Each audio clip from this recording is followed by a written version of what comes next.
Hello friends, আজকে আবারও একটা নতুন ভিডিও নিয়ে চলে আসলাম তোমাদের কাছে।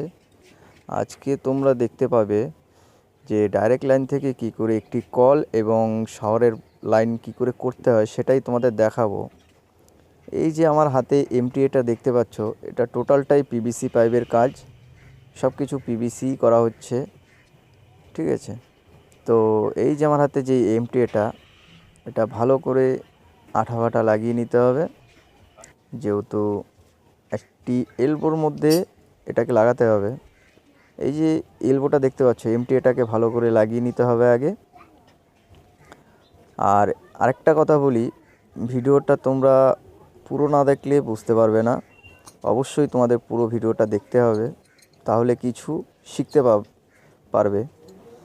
তোমাদের কাছে একটাই রিকোয়েস্ট, পুরো ভিডিওটা দেখার জন্যে সবারই অনুরোধ জানানো রইল।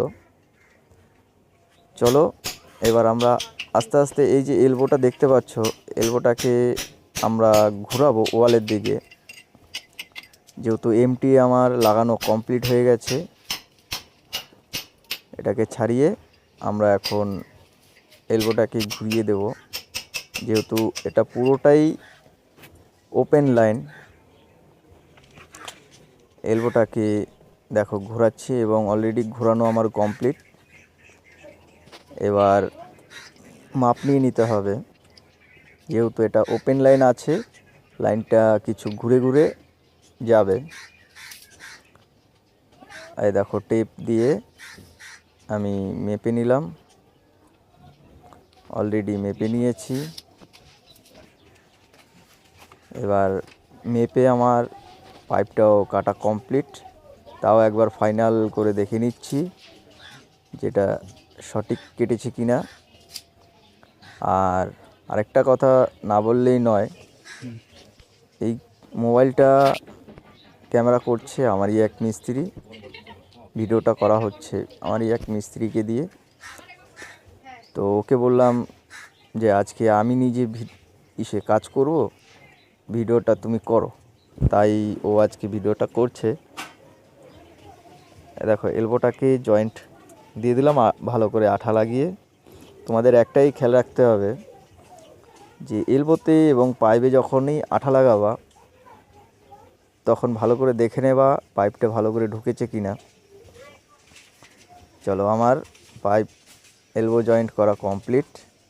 এবার এতে আঠা লাগিয়ে এটাকে লাগিয়ে দেব।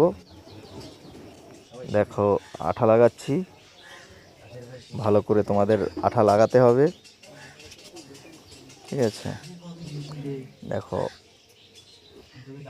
আর তোমাদের যদি বাড়িতে তোমরা এরকম ধরনের কাজ করতে চাও, তাহলে অবশ্যই ভিডিওটা দেখে তো তোমরা বাড়িতে ট্রাই করবা। দেখো আমার এলবো লাগানো কমপ্লিট। আর এলবো লাগালে হবে না, একটা চায়না ক্লামও মারতে হবে, না হলে পাইপটা তো ঝুলে যাবে, পরের মাপগুলো নিতে পারবা না। দেখো একটি চায়না ক্লাম মেরে দিয়েছি, অলরেডি মারছি। দেখো আমার চায়না ক্লাম মারা কমপ্লিট। এবার দেখো কিছুটা এগিয়ে এসে একটি কল দিতে হবে, যেহেতু ডাইরেক্ট লাইনেরই কাজ, কল তো অবশ্যই দিতে হবে। মেপে আমি পাইপটাকে কেটে নিয়েছি, আর ভালো করে টিটাকে মুছে নিয়ে আঠা লাগিয়ে তারপর আমার পাইপটাকে পুশ করতে হবে টিয়ের মধ্যে। যেহেতু এটা একটা হচ্ছে ব্রাশ পিভিসি টি, 1/2 আর কি, 1/2 ইঞ্চি পাইপেরই টোটাল কাজ। দেখে নাও, ভালো করে পুশ করে নিলাম। এবার ওই এলবোটাতে দেখতে পাচ্ছ নিশ্চয়ই 1/2 ইঞ্চি এলবো, ওটাতে আমার এখন পুশ করতে হবে। আঠা ভালো করে লাগিয়ে নিলাম।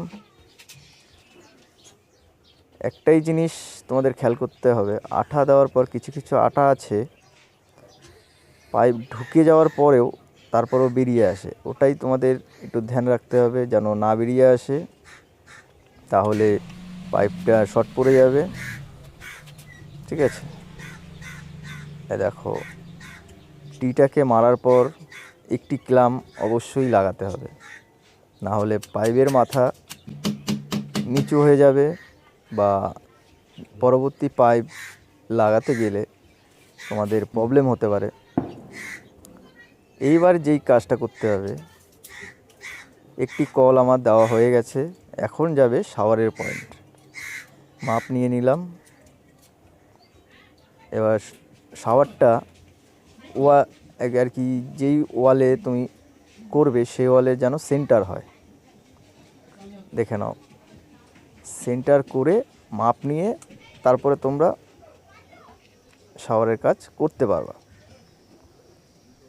এই আমার শাওয়ার যেহেতু আমার সেন্টার করে উঠছে, সেই বুঝে আমি মাপ নিয়ে পাইপটাকে কেটে এলবো লাগিয়ে নিলাম। আর শাওয়ারের পাশেই একটি কল কল আর কি পয়েন্ট করে দিয়েছি।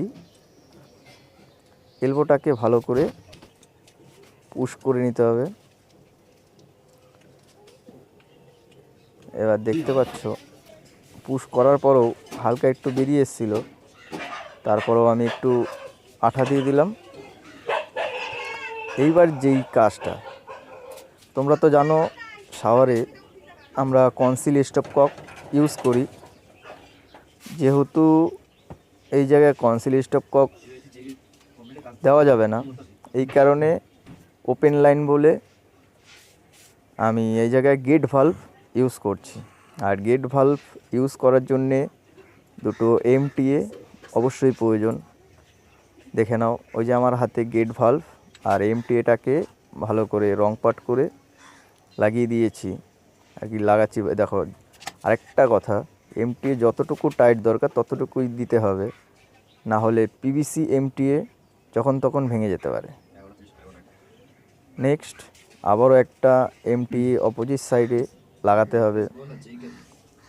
তোমরা মনে করে অবশ্যই লাগিয়ে নেবা, না হলে কিন্তু তোমাদের প্রবলেম হতে পারে শাওয়ার লাগাতে। যেহেতু প্লাস্টিক পাইপের কাজ, এটা তো জিআই নয়, তো জিআই কখনো যদি করি তোমাদের অবশ্যই ভিডিও দেব যে কি করে শাওয়ার লাইন করতে হয়, হেড শাওয়ার লাইন।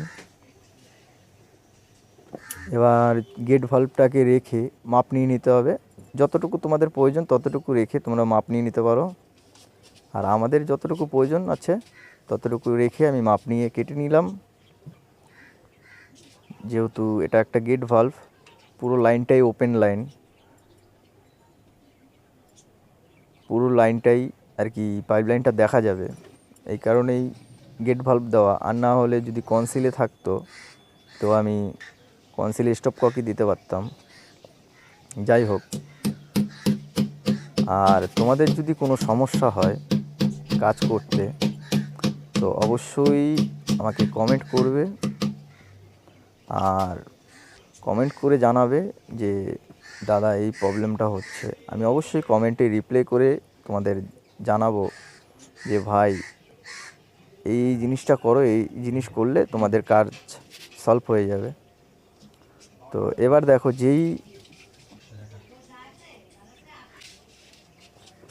এবার তোমরা তো দেখতেই পাচ্ছ যে এখানে গেট ভাল্বটাকে ভালো করে টাইট দিয়ে নিতে হবে। আরেকটা কথা, গেট ভাল্ব যেন সোজা থাকে, একটু বেঁকা হলে প্রবলেম হয়ে যাবে। আর এখন শাওয়ারটাকে মাপার জন্যে আগেই ব্রাশ এলবোতে লাগিয়ে নিতে হবে। দেখো লাগিয়ে নিচ্ছি। এবার কনসিল স্টপকক ওই যেটা গেট ভাল্ব আছে সেখান থেকে আমার শাওয়ারের কতটুকু ওপরে থাকবে সেটা মাপ নিয়ে আমি অলরেডি কেটে নিয়েছি। তোমরা মাপ নিয়ে ভালো করে মাপ নিয়ে কেটে নেবা। দেখতে পাচ্ছ আমি শাওয়ারটাকে ভালো করে চেপে ধরে রেখেছি আর কি। শাওয়ারটা যে জায়গাটা হবে ভালো করে চেপে ধরে যেন না বেরিয়ে আসে। কিছু কিছু আঠা এরকমই আছে যে বেরিয়ে আসে, তোমাদের এই জিনিসটাই একটু খেয়াল করে রাখতে হবে যেন না বেরিয়ে আসে। এই যে এখন আঠা লাগাচ্ছি, এটা হচ্ছে টোটালটাই শাওয়ার পয়েন্ট। আর তোমাদের একটাই কথা বলবো, যদি কিছু শিখতে পারো তাহলে অবশ্যই কমেন্টে জানিও। আবারও তোমাদের ভালো ভালো ভিডিও আমি দিতে পারবো। দেখো আমার টোটাল শাওয়ার লাইনটা টানা কমপ্লিট। আর আরেকটা কথা, যদি শাওয়ারের পয়েন্ট যদি বড় হয়, যদি পাইপটা বড় রাখো তাহলে অবশ্যই 3টে ক্লাম মারতে হবে। আর যদি ছোটোর মধ্যে থাকে শাওয়ারের হাইট, তাহলে অবশ্যই 2টো ক্লাম তোমাদের মারতে হবে। তো আমি 2টোই মেরেছি, যেহেতু আমার হাইটটা কম, শাওয়ারের হাইটটা কম আছে, তাই 2টোই মারলাম।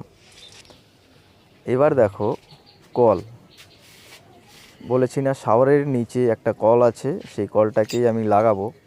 অলরেডি টাইট দিয়ে দিচ্ছি, আর বেশি কথা বাড়াবো না। তোমাদের সাথে আবারও দেখা হবে আমার নেক্সট ভিডিওতে।